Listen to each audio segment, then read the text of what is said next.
こんにちは、さいとうなおきです。今回は、絵が上手くならない人、これ言いがちです。ということで、絵をずっと描いてはいるんだけど、なんか上手くならないんだよなって悩んでいる人、たくさんいると思うんですが、そういう人が言いがちな口癖があります。これを口癖にしちゃってるだけで、絵の上達が妨げられちゃうかもっていう、そういうアウトな口癖ですね。なぜね、アウトなのかについては、それぞれ説明していきますが、正直に言います。僕も若かりし頃はね、何個か口にしてしまっていて、そのせいでなかなか上手くなれなかったなっていう記憶もあります。なので今回はですね、若かりし頃の僕に向けるような感じで動画を撮っていきたいと思います。この動画を見ていただければ、それついつい言っちゃうけど、確かにそう言ってる人、上手くなりにくいよな、という口癖を知っていただけて、そしてそれを避けていただけて、ぐんぐん成長していくような、ポジティブスパイラルに入っていただけると思います。ぜひ最後までお付き合いください。それでは早速、絵の成長を妨げるアウトな口癖、いってみましょう。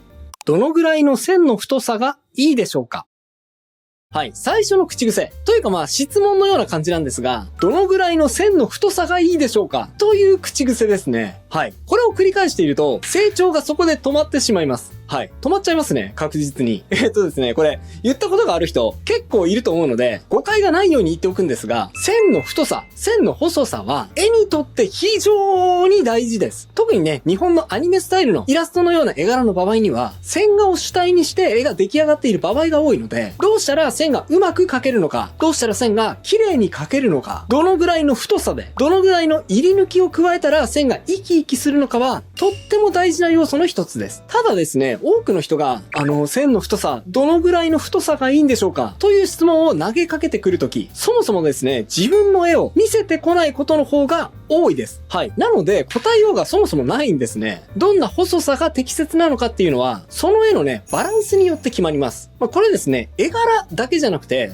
例えばどんな年齢層に受け入れられたいのか、自分の絵がどんな風に受け取ってもらいたいのかによっても左右される要素の一つなんです。なので、そもそも元にある絵があって初めて、この絵は子供受けを狙った方がいいから、もっと太くて力強い線の方がいいかもな、とか、君の絵は逆に線が繊細で女の子受けしそうだから、少し線の太さを抑えて、もっとシュッと鋭い線を描いた方がいいかも。ってね、そういう具体的なアドバイスが可能になると思うんです。ただ、その元の絵がない状態で、こういう質問をしてしまうのはどういうことなのかというと、初めから絶対に失敗したくないという心理が働いているように思うんですね。でですね、はっきり言います。絵において失敗しないっていうのは無理です。はい。もうね、まず最初に描いた絵。これは確実に誰でもですよ。多かれ少なかれ、どこか絶対失敗しています。で、その失敗作を元にですね、ここの色はもっと濃かった方が良かったな。とか、もっと画面全体に大きく描くべきだったな。とか、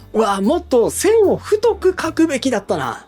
ここ入り抜き入れればよかったな。なんていう風に判断できるわけですね。そこで初めて。そうやって試行錯誤して、自分なりの正解を自分で探し当てていくしかないんです。はい。そうなんです。もうね、これ、自分なりの正解でしかないんですよ。さっきね、僕は、元の絵があれば的確なアドバイスができる、みたいなことを言いましたが、それはですね、半分嘘です。もちろんね、半分は世間一般的な価値観で、この絵はもっと太い線が合ってる、細い線が合ってる、みたいなことを言えるには言えるんですが、あくまでそれは、今までの僕の経験上から言えるアドバイスであって、実はこれからの時代においては、新しい線画のバランスが受け入れられるかもしれないわけじゃないですか。だからそれはもうですね、その人が試行錯誤の上でたどり着くしかないんですよ。まさに自分なりの正解を自分で探し当てなければいけません。そのためには、まずは最初に描いてみて、そして失敗して、その上で線画を試行錯誤してみる。この行動はね、絶対に避けられません。それをすっ飛ばしてね、線画はどのぐらいの太さがいいんでしょうかって聞いてしまうのは、これはね、無意味なんです。ついついね、線の練習をしていると、それで頭がいっぱいになってしまって、意味がないなと分かりつつも、そういうことをね、口にしてしまうっていう瞬間は、これはあると思うんですが、もし失敗したくないだけで、これを聞いてしまっているとしたら、これは要注意ですよ。〇〇のせいでうまくいかなかった。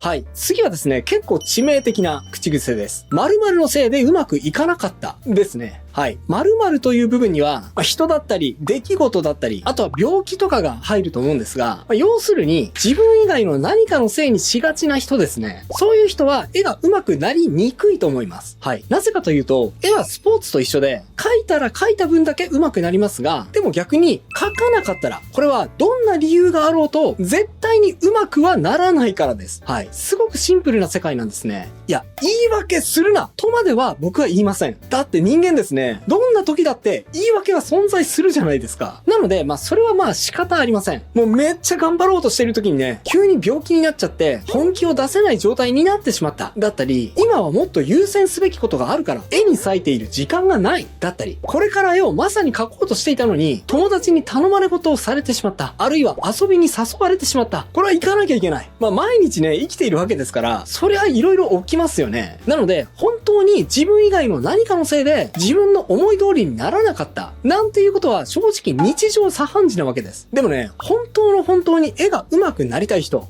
絵を仕事にしようとしている人はなおさらそうですが、これがあったからできなかったとはね、彼ら言いません。その無理な中で、なんとか時間を見つけて、色々ありつつも、その中でベストを尽くして、ちょっとでも絵を描く時間を捻出するということをしているように思います。この話でね、僕が思い出すのは、漫画家の加藤貴弘先生のエピソードですね。今ですね、人気漫画、サイコアイズっていう漫画を描いている加藤貴弘先生。実はですね、僕知り合いでして、以前ね、彼と同じ職場で働いていたんです。加藤先生はその当時、デザイナーとして働いていたんですが、会社の仕事はですね、普通に忙しくて、一日中ね、ずっと根を詰めてデザイン作業しなきゃいけませんし、しかもね、その合間で会議とかも入ってくるので、結構ね、激務だったと思うんですよ。なんですが、そんな中、加藤先生、僕はね、ちょっとイカれてるなとすら思ったんですが、それまでデザイン作業してるじゃないですか。で、昼休みに入った瞬間ですね、机の中からシュバッと、なんと漫画原稿を取り出して、で、漫画の下書きとか、ペン入れとか始めるんですよ。昼休みにですよ。もう休憩とか取らずにね、1時間がっつり漫画の作画作業を始めるわけです。これやばくないですか？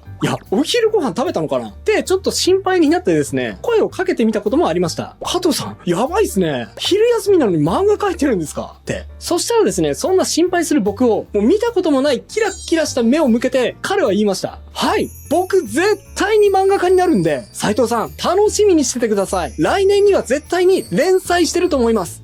いや、おそらくその時点で何の確約もないですよ。だってその時書いてた漫画、持ち込み用原稿ですからね。でも彼は、すごく確信に満ちた言葉で、これを言い放ったんです。絶対になりますから。僕はですね、あんなキラキラした目を未だかつて見たことがないです。あ、人ってこんなキラキラした目できるんだってね、驚いたことを今でも覚えています。彼はその言葉通り、翌年にはね、人面っていう漫画の連載をスタートさせました。おそらく彼は、時間的余裕も体力的余裕も、その当時はあまりなかったと思います。だって週5日、フルタイムで仕事していて、普通に忙しそうでした。それにね、言葉にはしていないだけで、普通の人と同じようにね、日常生活で何らかのトラブルもあったはずです。でも、そんな中、昼休みや家に帰ってからの時間をなんとか捻出して、持ち込み用の原稿を用意して、そして瞬く間に人気漫画家まで駆け上がっていきました。僕は思いました。こういう人が成功をつかみ取るんだなって。ついついね、人のせいにしたり、何かのせいにしたくなる時は、正直誰にでもあると思います。僕ももちろんあります。でも、そんな時には、ない時間を無理やり捻出して、気合で漫画を仕上げていた、あの時のキラキラした加藤先生の目を思い出すんです。モチベーションが湧きません。どうしたら湧きますか？これは結構多くの人が悩んでいることかもしれません。3つ目の口癖は、モチベーションが湧きませんです。いや、僕はですね、この言葉を聞くたびに、ちょっとね、責任を感じるんですよね。なんか今の子供たちに、大人になったらワクワクするような世界が待ってるんだよって、そういう姿をいまいち見せられてないから、子供のやる気を引き出せていないのかもしれないな。自分ももっと頑張らなきゃいけない。頑張って、めっちゃ楽しんでいる姿を見せなきゃいけないなって、そう思うことがあるんですが、そう思う一方で、そうか。モチベーションって、要するにワクワクする力なんだな、とも思うわけですよ。僕ですね、今まであんまりモチベーションをなくしたことがないんです。もちろんたまにありますよ。めっちゃ全力を出し切っちゃって、燃え尽きちゃってね、なんかもう疲れたな、もう休もうかな、みたいなことはたまにあるんですが、ずっとね、モチベーションゼロってことはないんですよね。っていうのはなんでかっていうと、僕ですね、根拠のない妄想の中で生きるのが得意なんです。はい。もうね、頑張ったら自分の都合のいい未来が待待っているはずだっていう妄想の中に生きてるんですよ。例えばこれ、僕が31歳の時に書いたメモです。おそらく12年前ぐらいですね。ちょっと要約しないとわからないと思うので説明しますと、僕が31歳の時、当時は Twitter のフォロワー数が500人ぐらいでした。当時はね、X じゃなくて Twitter でしたね。で、そんな中ですね、僕の親戚の女の子、名前がルナって言うんですが、ルナは同時イベントを主催するぐらいパワフルな子で、当時のフォロワー数が3000人ぐらいいて、そのね、親戚の子にも負けるぐらい、僕はフォロワー数が少なかったんです。もう自分はプロなのに、親戚の子にすら負けている。やばいって思った僕は、もうとにかくアウトプットが大事だ。アウトプットしまくるぞって決めます。とにかくもうアウトプット。作品を作り続けることが、今の状況を打破することにつながるだろう。そう思ったわけです。でですね、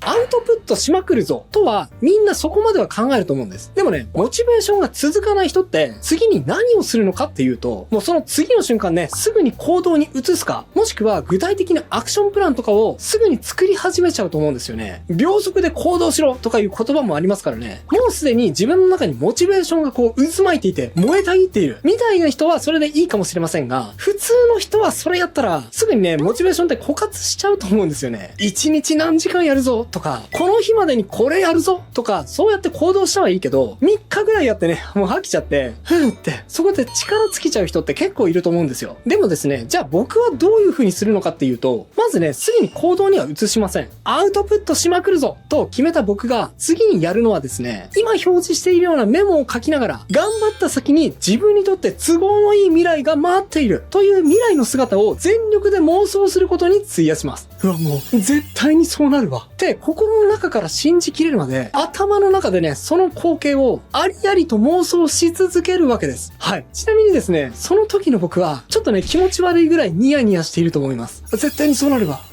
はい、やばみたいな感じで。その妄想の内容をメモに沿って説明しますと、まずアウトプットしまくると、Twitter のフォロワーが5万人に達するだろうと妄想しました。5万人って聞くとね、少なく思う人もいるかもしれませんが、当時絵描きの中で一番フォロワーが多かった人は、僕が見る範囲では、LM7 さんの7万人が一番多かったと。そういう時代です。そんな中僕が5万人を達成したら、これは絶対にいいことが起きるはずです。まずはどこに行っても、斉藤さんすごいですね。昨日のあれ見ましたよ。ってチヤホヤされるはずです。加えて宣伝力や発言力もアップするでしょう。するとどうなるかっていうと、2段階目の妄想が始まります。当然ですね、仕事も増えますよね。斉藤さん、次はうちで絵を描いてくださいよ。いやいや、うちでお願いしますよ。ってね、引っ張りとかになっちゃうと思います。念のために言っておきますが、その時点で何一つ達成できてないですよ。達成できてないんですが、妄想は自由じゃないですか。とにかく僕の頭の中では、そういう未来が決まってるわけです。はい。続けます。で、引っ張りだこになったら、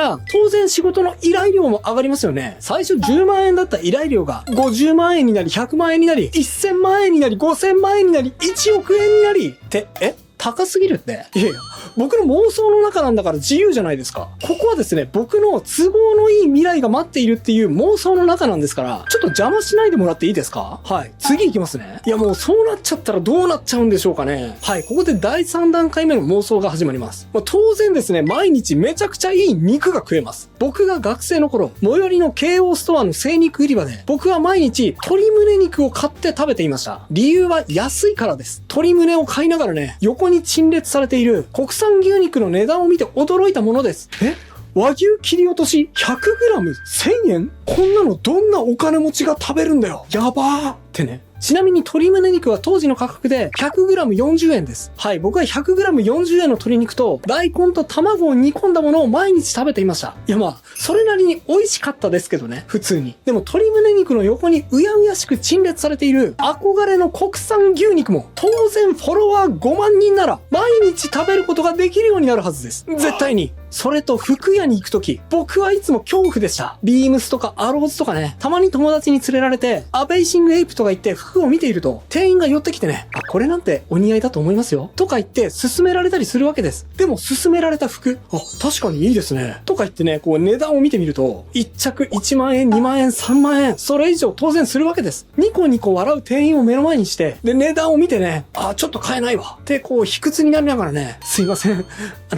また今度にします。なんて断る必要も、フォロワー5万人なら絶対にありません。絶対にです。じゃあこれに合う上着もいくつか持ってきてくれるってね、フォロワー5万人なら当然そうなりますし、なんなら値段を見ずにね、じゃあこれとこれとこれちょうだいってね、値段を見ずに買うことすらできちゃいます。